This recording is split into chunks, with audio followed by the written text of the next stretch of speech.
כן, אני בדואית. היום הוא 20 לחודש מאי בשנת 2010. בדרכי לחיפה. עליתי לאוטובוס מספר 12 שמגיע עד צומת נהלל. הגעתי לצומת, ישבתי והמתנתי כמה דקות. עד הגעת אוטובוס קו 333 שמגיע ישירות לאוניברסיטת חיפה. בדרכיו עבר האוטובוס את קריית טבעון. שם עצר והעלה כמה סטודנטים.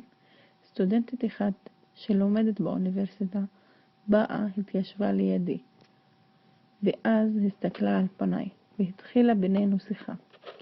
הייתה שיחה מאוד מעניינת, מאכזבת ומאתגרת. התפתח השיח ושאלה, האם את בדואית? עניתי בכן, ואמרה, איפה השארת את הגמל? דיברה בשיא הרצינות. צחקתי, ועדיין לא האמנתי שהיא מדברת ברצינות. לקח לי זמן להקל. אמרתי לה, אין לי גמל. הגעתי לתחנת אוטובוס במרחק של 10 מטרים מהבית. לפתע שאלה, בית? ופה באמת לא ידעתי האם לצחוק, לכעוס. היה בי ערבוב של רגשות. הפרצוף שלי לא היה מובן, הבעות פנים לא ברורות. עניתי שוב בכן. היא ראתה את העיניים שלי עגולות ומופתעת מהשאלה. כי כן, לא ציפיתי שאנשים חיים במרחק מאוד קטן מהכפר שלי, לא מכירים בדואים. הדבר היחידי שהם חושבים שיודעים שאנו גרים באוהל. ומה זה אוהל? זה גאווה. אני גאה באוהל. אני גרה בבית. יש לי כל חשמל, מים, אינטרנט ואפילו כבלים. אני בדיוק כמו כולם.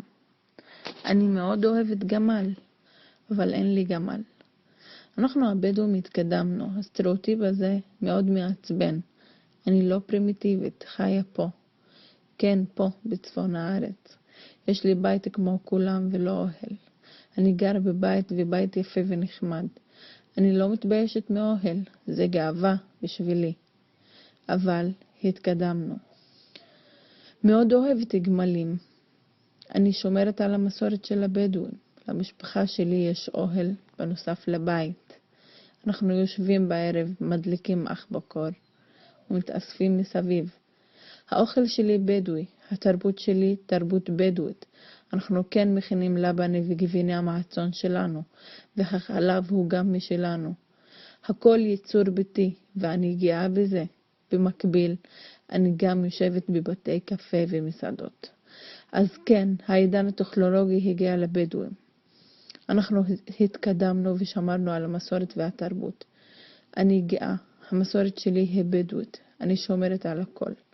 ומקווה שכולם יותר יכירו מה הם ומי הם הבדואים.